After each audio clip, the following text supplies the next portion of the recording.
Assalamualaikum warahmatullahi wabarakatuh. Waalaikumsalam.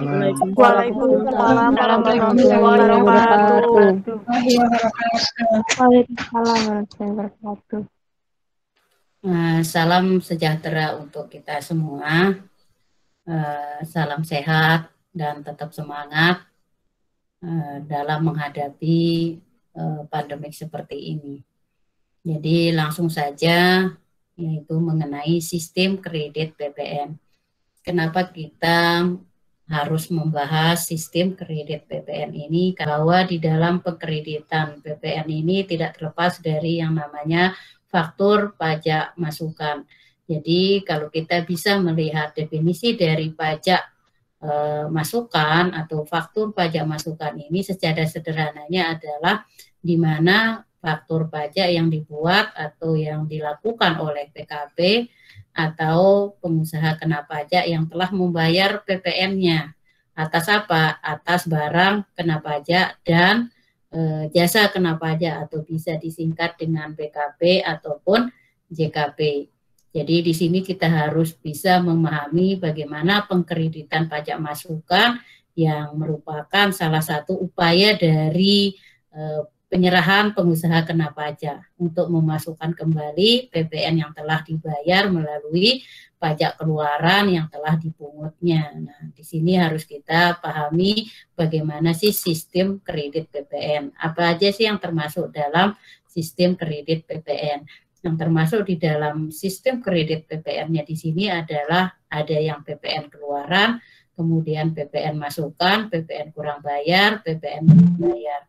Nah, untuk yang pajak, siapa lagi yang masuk ini?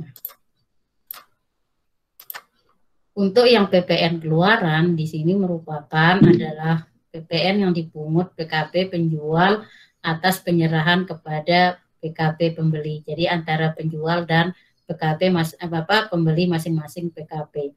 Nah, kemudian untuk yang PPN masukan ini dibayarkan oleh PKP pembeli kepada PKP penjual. Nah, atas penyerahan barang jasa yang dimintanya. Nah, kemudian untuk yang PPN kurang bayar ini, ketika PPN keluaran akan melebihi dari PPN masukan.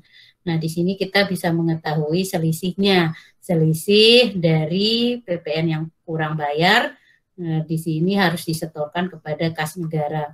Nah, kemudian untuk yang PPN lebih bayar, ketika PPN masukan akan melebihi dari PPN keluaran. Nah, kemudian selisihnya tersebut akan dikompensasikan di masa pajak berikutnya atau direstitusikan pasca masa pajak pada akhir tahun. Nah, di sini yang dimaksud dengan direstitusikan di sini adalah membayar kembali pada pasca masa pajaknya. Nah, kemudian selanjutnya bagaimana sih syarat umum dari pengkreditan PPN itu sendiri, terutama pada PPN masukan. Nah, di sini sudah sesuai dengan pasal 9 ayat 9 Undang-Undang PPN itu sendiri. Undang-Undang PPN itu kan banyak yang dirubah gara-gara Undang-Undang Cipta Kerja. Nah, itu pada pasal berapa, kemudian undang-undangnya pada tahun berapa, kalau ini kan mengacu pada Undang-Undang PPN pada tahun 2010. Nah, kalau yang sekarang itu banyak sekali perubahan undang PPN itu pada Undang-Undang Cipta Kerja. Kalian bisa baca di situ.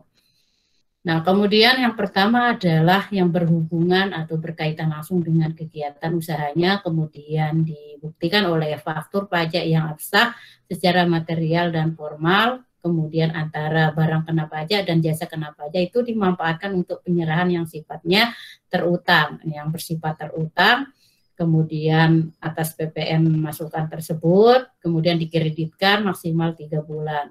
Setelah penyerahan atas barang maupun jasa kena pajak tersebut. Jadi itu waktunya maksimal 3 bulan. Nah, di sini yang dimaksudkan syarat umum dari pengkreditan PPN masukan. Ya, kemudian untuk yang pedomannya, pedoman dalam pengkreditan PPN masukan. Di dalam pedoman ini kita harus mengacu juga pada undang-undangnya, Kemudian besarnya pajak masukan yang dikreditkan adalah tergantung dari JKP maupun BKP-nya. Kalau JKP-nya itu dibebankan 60%, dikreditkan 60%, kemudian untuk yang BKP itu 70%. Nah, itu hanya kita menurut pada undang-undang saja. Nah, kemudian pajak keluaran dihitung dengan cara mengkalikan tarif dari PPN-nya ini adalah 10%. Dengan DPP berupa jumlah peredaran usaha, kemudian PPN yang wajib disetor ini pada setiap masa pajak dihitung dengan cara mengurangi pajak keluarannya dengan pajak masukannya. Sehingga kita dapat bisa mengkreditkannya bagi PKP yang melakukan penyerahan jasa kena pajak. Nah, ini akan disetor, wajib disetor ini jumlah tarifnya adalah 4% dari DPP dasar pengenaan pajaknya. Nah, 4% ini bisa diperoleh dari 10%-nya dikali dasar pengenaan pajak, bisa dikurangi 60% yang tadi ini. Nah, yang udah saya jelaskan di atas, ya 60%, kemudian yang 10%-nya ini dikalikan dengan dasar pengenaan pajaknya sehingga sama dengan yang 10% dikali dengan DPP dikurangi 6%.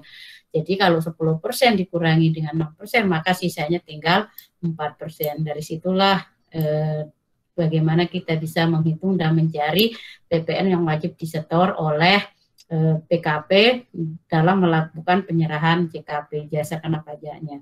Kemudian untuk yang penyerahan BKP-nya, untuk penyerahan BKP-nya di sini adalah diwajib menyetor atau disetornya sebanyak atau sebesar tarifnya 3% dari DPP.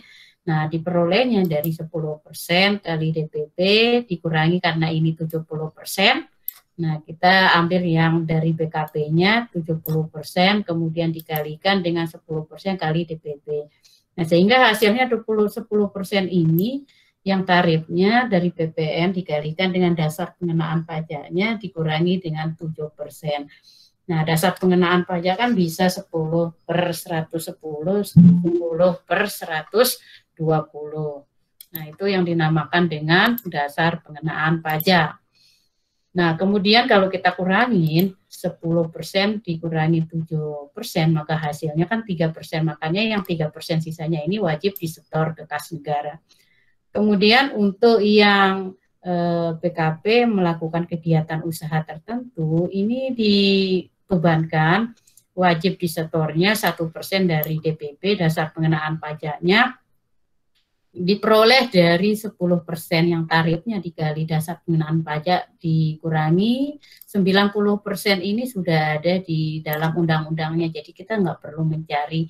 Kalau kita ada soal yang mengatakan yang melakukan kegiatan usaha tertentu pasti tarifnya 90% yang dibebankan PKP-nya. Nah, jadi tinggal kita kalikan aja 10% dikali DPP, maka yang 10%-nya itu tinggal dikurangi 9%, sehingga hasilnya yang disisakan sebesar 1% yang wajib disetor ke kas negara. Nah, itu pedoman pengkreditan PPN masukan. Nah, kemudian untuk yang menggunakan rumus di sini, kita wajib mengetahui bahwa di dalam menggunakan rumus kita harus ketahui apakah masa manfaat. Masa manfaat itu adalah umur ekonomis. Umur ekonomis yang dimana kita menghitung apakah barang modal itu berupa tanah atau bangunan atau tidak. Nah, itu harus kita perhatikan. Kalau berupa bangunan kan otomatis kan namanya aktiva tetap. Aktiva tetap itu memiliki nilai ekonomis, kemudian memiliki nilai sisa atau nilai residu. Nah, ketika ini jumlahnya lebih dari 1 tahun atau 1 tahun, maka kita boleh kalian menggunakan rumus X plus Y, X dibagi Y dikali PM dibagi T. Artinya ini adalah X-nya jumlah peredaran, kemudian yang Y-nya ini jumlah seluruh peredaran pada 1 tahun buku, kemudian T-nya ini adalah masa manfaat barang modal. Ini tanah dan bangunan, ini maksimal 10 tahun. Nah, lainnya. Dan kalau yang JKP, jasanya ini adalah 4 tahun. Kalau BKP-nya barang modalnya ini adalah 10 tahun. Nah, sehingga PM-nya ini adalah pajak masukan yang dapat dikreditkan. Atau kalian boleh mencari dengan rumus seperti ini, bahwa P action sama dengan PM dibagi T dikali Z action. Nah, itu sama aja sih, mana-mana yang kalian pakai boleh aja. Tapi kalau yang ingin terbaru, nggak apa-apa pakai yang P action sama dengan PM dibagi T dikali Z. Nggak apa-apa pakai itu. Nah, kemudian di sini yang kurang dari 1 tahun atau 1 tahun, nah di sini caranya juga berbeda. Kita tidak membebankan pada nilai masa manfaatnya karena dia kurang dari 1 tahun. Nah, kemudian di sini P action sama dengan PM dikali Z action, PM pajak masukan yang dapat dikreditkan, dan Z-nya itu adalah persentase atau proporsi penyerahan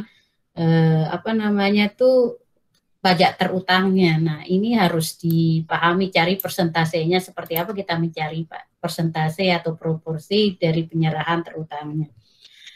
Nah, kemudian untuk yang di sini secara umum, nah ini bukan 7 ya, ini adalah Z. Ini adalah Z, nilai Z bukan nilai 7. Saya perbaiki. Ini nggak cukup ya kayaknya, nggak cukup.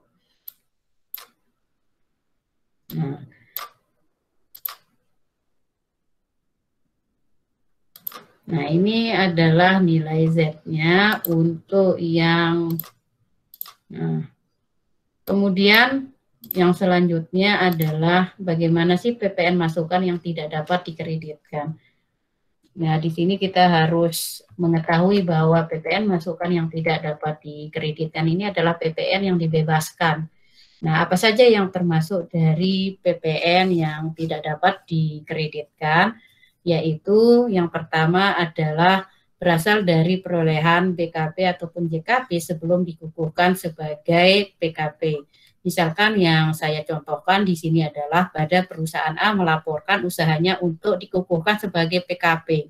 Nah, pada tanggal misalkan 19 April 2018.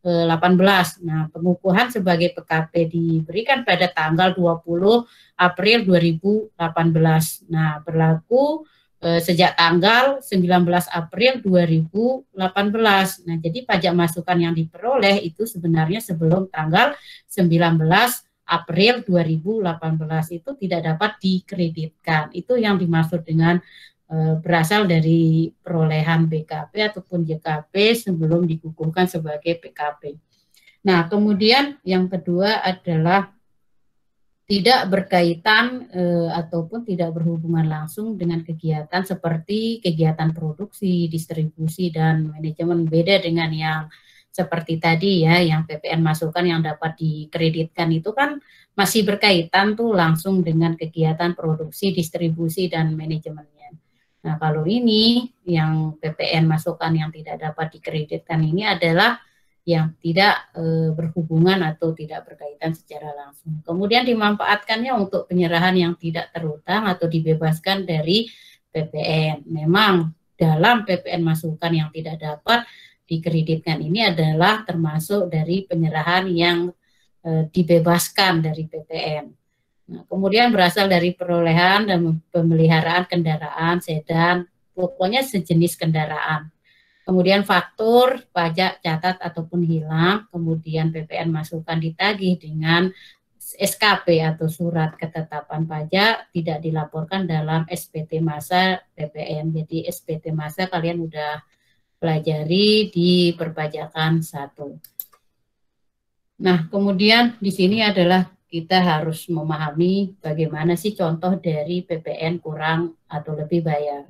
Nah, kalau kita mengetahui PPN kurang atau lebih bayarnya, tinggal dikurangin aja dari PPN keluaran dengan PPN masukan. Nah, di sini adalah contohnya CP Mutiara Lombok sepanjang triwulan 4 tahun 2019 mencatat nilai PPN keluaran dan masukan. Nah, ini datanya mulai dari September, Oktober, November, Desember. Nah, kemudian untuk yang PPN keluaran, PPN masukan sudah ada di dalam soalnya. Berapakah besarnya PPN kurang atau lebih bayar di akhir setiap masa? Nah, di sini kita bisa menghitung bahwa untuk yang PPN kurang atau lebih bayar di sini pada bulan September, nah kita tinggal mindahin aja nih nilai PPN keluarannya sama nilai PPN masukannya, pindahkan aja, dikurangin, jadinya kan 1.585.000 rupiah. Nah, artinya diperlakukan wajib disetor maksimal tanggal 15 Oktober, berarti kan bulan berikutnya. Nah, kemudian untuk bulan Oktober di sini kita kurangin sehingga hasilnya minus. Apakah ini termasuk PPN kurang bayar? Kalau kurang bayar berarti kan kita dikompensasikan ke masa November. Nah, ataupun sebaliknya. Nah, itu harus diperhatikan. Begitu juga dengan bulan November, Desember. Nah, itu wajib kalau dia hasilnya minus, enggak minus ataupun hasilnya positif, itu wajib disetornya maksimal tanggal 15 bulan berikutnya. Nah, kemudian untuk yang terakhir nih Desembernya, karena dia minus, maka dapat dimohonkan restitusi atau pembayaran kembali. Nah, ini apakah PPN-nya termasuk lebih bayar ataukah kurang bayar, ini yang minus ini kembali ke pengertian dari PPN lebih ataupun kurang bayar. Di situ Ibu sudah jelaskan di awal tadi. Kemudian PPN tidak dipungut dan dibebaskan, yang termasuk PPN tidak dipungut itu adalah pajak masukan yang sifatnya yang dapat dikreditkan. Ya tadi yang kalau yang dibebaskan PPN-nya tadi Ibu sudah jelaskan bahwa yang sifatnya tidak dapat dikreditkan. Nah, termasuk apa? Termasuk yang sudah Ibu jelaskan di sini. Nah, kemudian di sini adalah rumus dari nilai kredit PPN masukan untuk penyerahan terutang dan tidak terutang PPN. Ini sesuai dengan Undang-Undang PPN-nya tahun 2010. Nah, yang pertama adalah untuk barang modal, kemudian untuk barang modal non tanah, dan yang terakhir adalah barang modal tanah dan bangunan. Nah, ini untuk non barang modal itu artinya adalah JKP, jadi jasa kena pajak. Nah, di sini kita kan berbicara barang dan jasa kena pajak, BKP dan JKP-nya. Kalau untuk non barang modal atau JKP-nya, nah di sini rumusnya adalah nilai penyerahan terutang PPN dibagi dengan nilai penyerahan total dikalikan dengan PPN masukannya. Nah, kemudian untuk yang barang modal tapi selain tanah dan bangunan, nah di sini nilai penyerahan terutang PPN dibagi dengan nilai penyerahan total dikalikan dengan PPN masukan dibagi 4. Nah, ini juga termasuk JKP-nya yang dibagi 4 ini kan, 4 tahun. Nah, karena dia selain aktiva tetap. Nah, kemudian untuk yang aktiva tetapnya di sini adalah termasuk tanah dan bangunan. Caranya sama, cuman yang membedakannya adalah untuk yang jangka masa manfaatnya ya, jangka waktunya di sini 10 tahun. Tapi kalau yang JKP-nya itu masa manfaatnya 4 tahun. Nah, kemudian di sini masing-masing ada contohnya sesuai dengan rumus tadi, bahwa untuk koperasi Panderman melakukan pembelian suku cadang dikenai untuk PPN perawatan mesin percetakan. Nah, koperasi ini mencetak kitab suci yang penyerahannya dibebaskan dari PPN dan buku agenda yang penyerahannya terutang. Jadi, yang penjualan buku agenda ini merupakan penyerahan terutang dari PPN. Tapi kalau yang penjualan kitab sucinya ini adalah PPN yang tidak dapat dikreditkan atau penyerahannya dibebaskan dari PPN. Itu yang bedanya ya. Jadi kalian harus jeli dan teliti dalam membaca soal dan memahami soalnya. Nah, kemudian untuk yang pertama, tahun pertama ini adalah 2012, kemudian pembelian suku cadang 65 juta, kemudian penjualan kitab suci, ada yang 1M 250 juta, penjualan buku agenda juga sama. Nah, data-data ini adalah sudah ada datanya di dalam soal. Tugas kita adalah mencari proporsi penyerahan atau persentase penyerahan terutang PPN. Bagaimana cara kita mencari proporsi atau penyerahan persentase penyerahan terutang PPN. Nah, bagaimana kita mencari atau menghitung PPN masukan yang dapat dikreditkan? Untuk yang pertama adalah kita menghitung PPN masukannya. PPN masukannya karena PPN-nya itu tarifnya 10%, maka di dalam soalnya kan sudah diketahui nih. Nah, di sini kan 65 juta nih. Nah, 65 juta dikalikan dengan 10%, 80 juta 500, dikalikan 10% semuanya, dikalikan 10% setiap tahunnya, maka hasilnya ada yang 6.500.000, ada yang 8.050.000, ada yang 3.200.000, 12.500, dan ada yang 4.575.000. Nah, jadi ini tinggal dikalikan 10% dari tarif PPN-nya. Nah, kemudian kita mencari proporsi atau persentase penyerahan terutang PPN diperoleh dari, ingat tadi yang melakukan penyerahan terutang PPN-nya adalah penjualan buku agenda. Penjualan buku agenda ini kan pada tahun pertama ini 1.250.000. Nah, kita 1M ya, 1M 250 juta. Nah, kemudian kita totalkan sesuai dengan rumus yang ini. Nah, nilai penyerahan total. Nah, kita totalkan. Nah, ini bagaimana cara kita mencari nilai penyerahan total?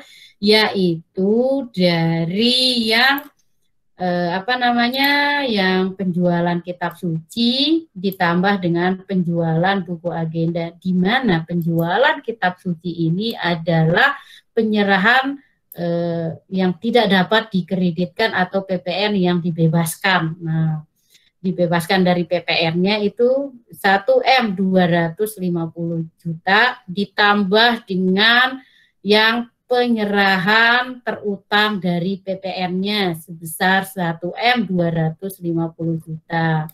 Maka kan hasilnya 2M 500 juta kalau kita tambahkan tadi. Nah, yang 1M 250 juta ini diperoleh dari penyerahan terutang PPN pada penjualan buku agenda, bukan penjualan kitab suci, karena penjualan kitab suci itu merupakan PPN yang dibebaskan.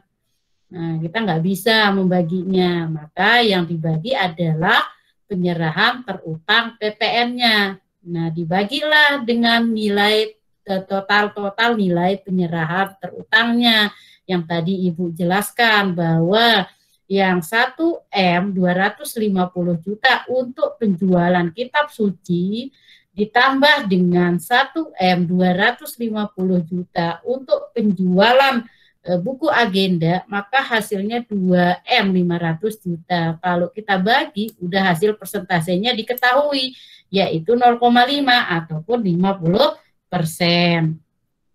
Itu yang harus kalian pahami.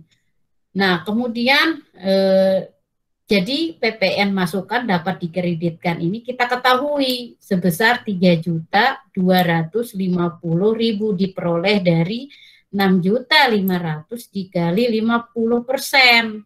Nih, maka hasilnya ini sama caranya, yang kedua, ketiga, keempat itu caranya sama semua. Tinggal kalian ambil mana yang penyerahan terutang PPN-nya, dibagi dengan total nilai penyerahan, baik itu yang tidak terutang maupun yang terutang. Nah, sehingga diketahuilah persentase atau proporsi penyerahan terutangnya. Nah, di sini tinggal kalikan juga, kalikan 8.050.000 dikali 25%, maka hasilnya 4 juta sekian. Begitu juga dengan cara yang ketiga dan yang keempat. Nah, kemudian untuk yang selanjutnya di sini adalah cara yang kedua atau contoh lain lah. Nah, contoh lain bahwa PT Raja Basa melakukan pembelian gedung untuk unit penjualan produk daging yang penyerahannya tidak dikenai PPN dan pupuk kandang yang penyerahannya dikenai PPN. Jadi gedung diperoleh dengan nilai 1M 265 juta termasuk dari PPN-nya. dan disusutkan atau didepresiasikan secara akuntansi bahwa penyusutannya itu selama 15 tahun dengan nilai residu atau nilai sisa sebesar 65 juta. Jadi penyerahan yang dilakukan pada perusahaan tersebut adalah mulai 2012. Nah, jadi ada tonase daging dengan harga per tonase dagingnya ini 61.500.000. Tinggal dikalikan saja itu 675 tonase daging. Nah, dikalikan harga jualnya berapa. Nah, jadi tinggal dikalikan aja ya. Begitu juga dengan yang tonase pupuk. Nah, tonase pupuk juga nilainya, harga jualnya juga berbeda. Nah, kemudian untuk yang kedua, ketiga, dan keempat caranya sama ya. Tinggal dikalikan saja. Nah, jadi masing-masing per tahun ini tinggal dikalikan harga jualnya berapa, tonase dagingnya berapa unit, kemudian tonase pupuknya juga sama. Kemudian yang pertama kita lakukan adalah mencari PPN masukan yang dapat dikreditkan setiap awal tahun. Nah, diperoleh dari persentase penyerahan terutang dikalikan PPN masukan dibagi 10%. Kenapa 10%? Karena ini merupakan aktiva tetap, ya, di mana aktiva tetap tadi kan mempunyai nilai sisa ataupun masa manfaat. Nah, kemudian 50%. 50% ini sudah ada di dalam soalnya, diasumsikan bahwa 50% dari penyerahan terutang. Nah, untuk yang persentase penyerahan terutang dikalikan dengan PPN masukan. Yang dimana yang 50% itu adalah yang diasumsikan di dalam soalnya. Nah, kemudian kita kalikan dengan DPP-nya. DPP-nya itu kan 10/110. Itu dasar pengenaan pajak sesuai dengan undang-undang. Kemudian 10/110 dikalikan dengan nilai 1M265 juta. Nah, di sini nilainya itu adalah yang sudah terdaftar di soal. Nah, gedung ya, nilai gedungnya dibagi dengan 10 tahun, maka hasilnya 5.750.000. Nah, barulah kita menghitung yang penyerahan tak terutang dengan penyerahan yang terutangnya, sampai dengan koreksi kreditnya. Nah, jadi untuk yang penyerahan terutang diperoleh dari, tinggal kita kalikan aja yang tonase daging untuk tahun 2012 675 dikalikan dengan harga jualnya per tonase dagingnya itu adalah 61.500.000 rupiah. Tinggal dikalikan saja. Nah, sehingga kan hasilnya sebenarnya di dalam miliar. Nah, karena tabelnya nggak cukup ya udah, nah disingkat aja tuh. Nah, kemudian untuk yang tahun kedua caranya sama, tinggal dikalikan. Tahun ketiga juga, yang keempat juga caranya sama, tinggal dikalikan saja. Begitu juga dengan penyerahan terutang. Nah, jadi ada yang penyerahan tak terutang dengan penyerahan terutang, itu artinya adalah nilai total dari penyerahan.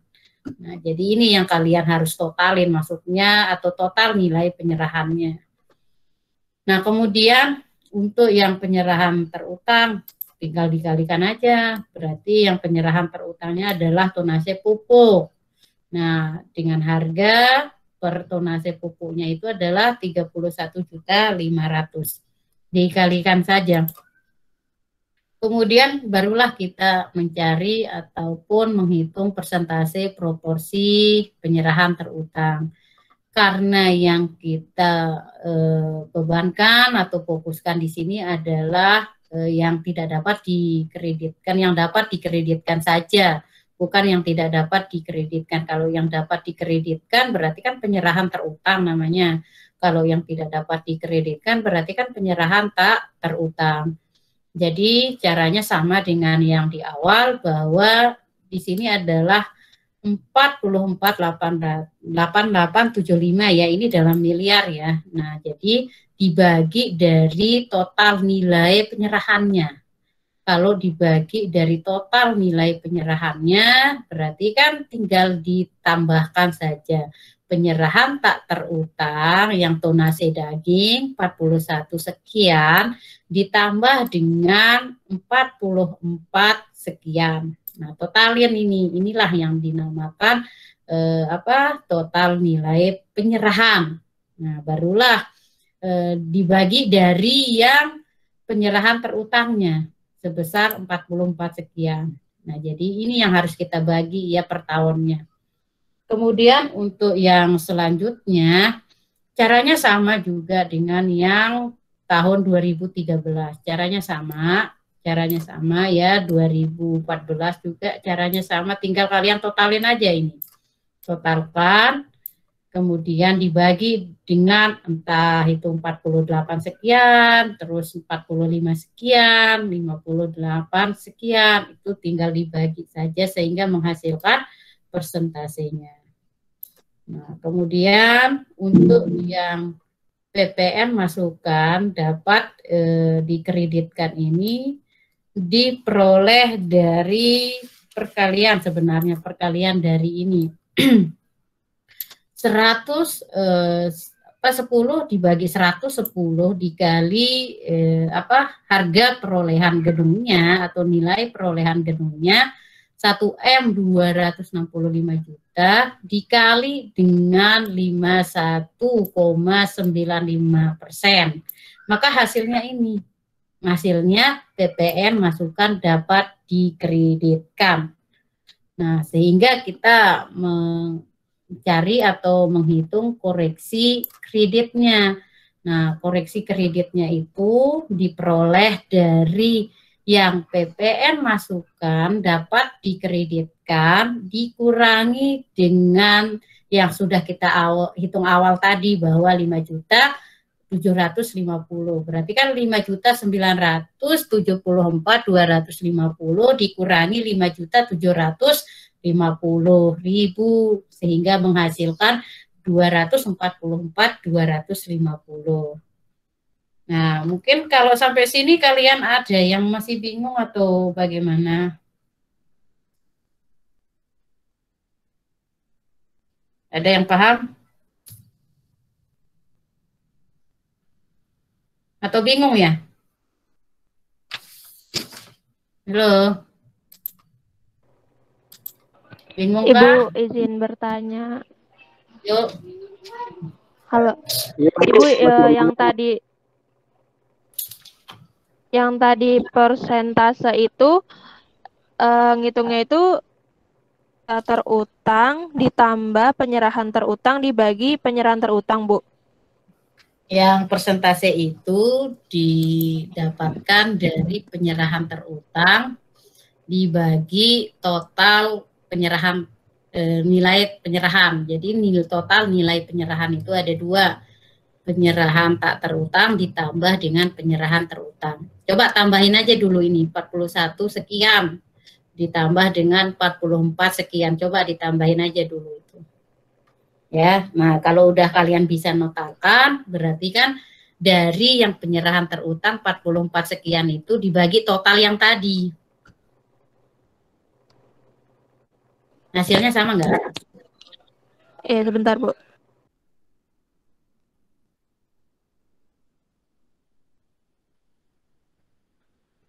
Iya, Bu, sama. Ya, udah bisa kan ya? Iya, bisa. Cuman tadi aku bingung di yang 5.750 itu dari mana, Bu? Maaf. 5 juta berapa? 5.750 itu yang di atas. Oh, 5.750.000 itu diperoleh dari persentase penyerahan terutang. Jadi 50% itu kan sudah ada di dalam soalnya, asumsinya di sini nih. Nah, penyerahan terutangnya kan udah ada nih. Ini udah ada di dalam soalnya. Nah, jadi kalau kita mengukur setiap tahun itu tetap aja dia kena 50%. Nah, kemudian dikalikan dengan PPN masukan. Nah, PPN masukannya kan dari dasar pengenaan pajaknya yang tadi itu kan. Nah, dikalikan dengan DPP-nya. Nah, DPP-nya ini adalah dibebankan 10 per 110. Nah, jadi 10% dikalikan dengan 1M 265 harga perolehannya atau nilai perolehan aktiva tetap dibagi dengan 10 tahun. Nah, sehingga hasilnya 5.750.000. Gimana? Iya ya Bu. Makasih Bu. Enggak. Ada lagi enggak sebelum saya lanjut?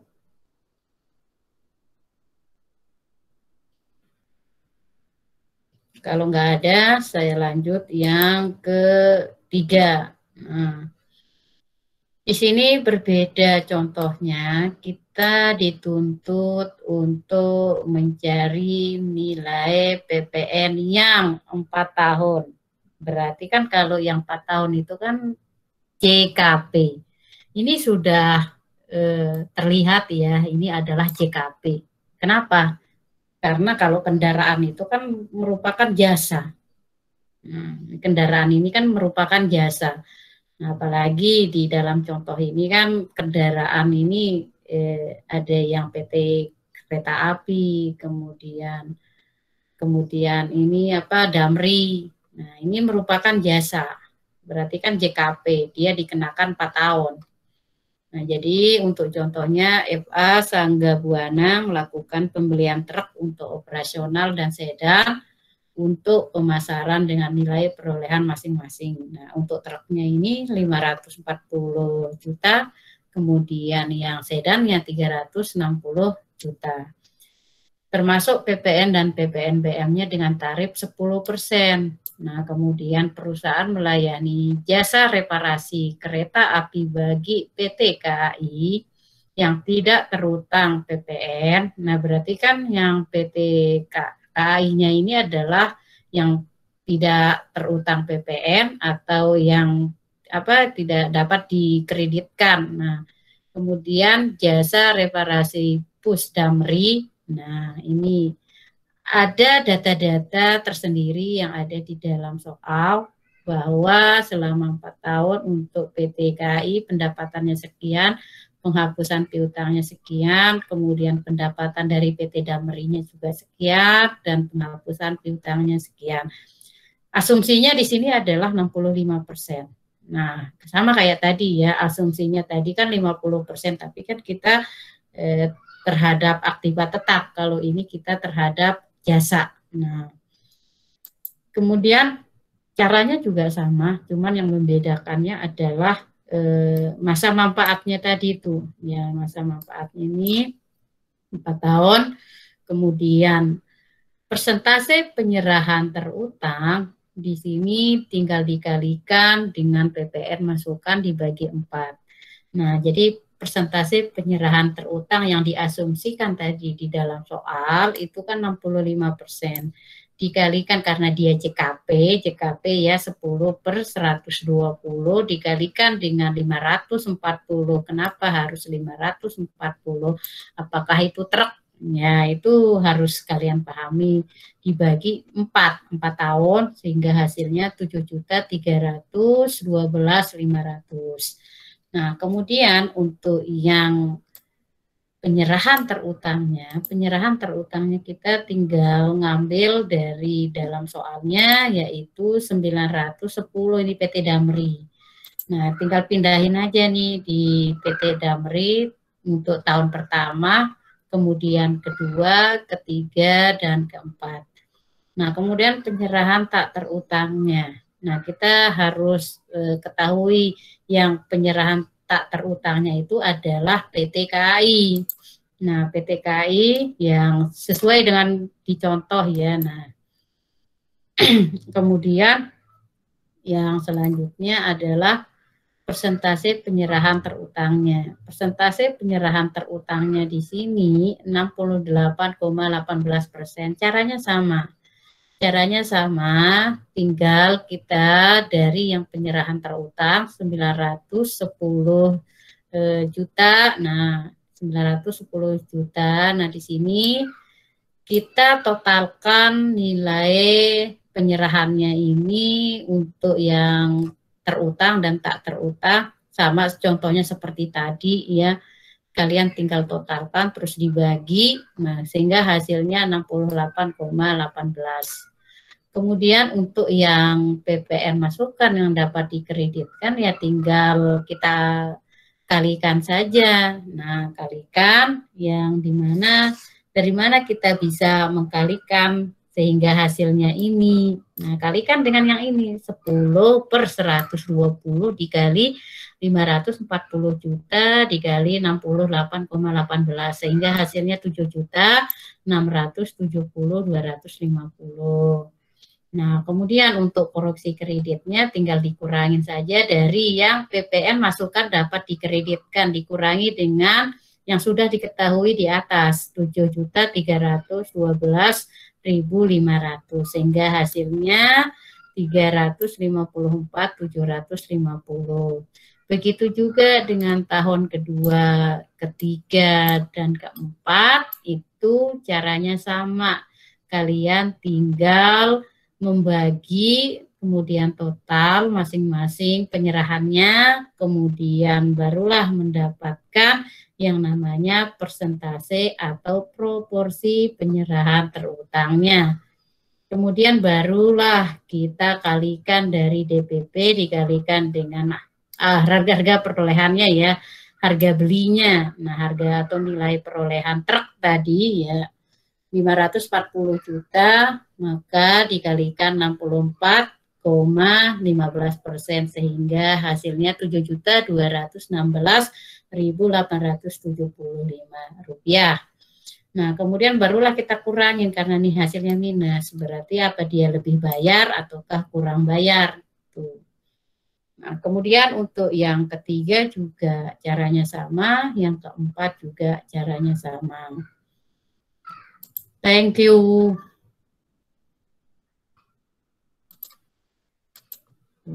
Gampang ya? Gimana, gampang ya? Aditya, gampang? Masih rada bingung, Bu. Yang di mana bingungnya, Nabila? Itu yang tadi terakhir. Oh, slide yang terakhir. Oke, yang thank you berarti slide terakhir ya? Oh, bukan, sebelum thank you. Oh, ya udah. Ini yang mana? Yang ini ya? Yang mencari persentase. Yang PPN masukan dapat dikreditkan, Bu. PPN masukan yang dapat dikreditkan. Oke, di sini tinggal ini kan aja 10 per 120 dikali 540 juta dikalikan 68,18%, maka hasilnya 7.670.250. Itu 65%-nya nggak di bawah ya, Bu? Yang mana? Enggak. Buat iya, oke. Kalau 65% kan udah udah dihitung di awal sebagai dasar asumsinya. Kan kita menghitung dari persentase atau proporsi penyerahan terutang. Bukan dasar asumsinya.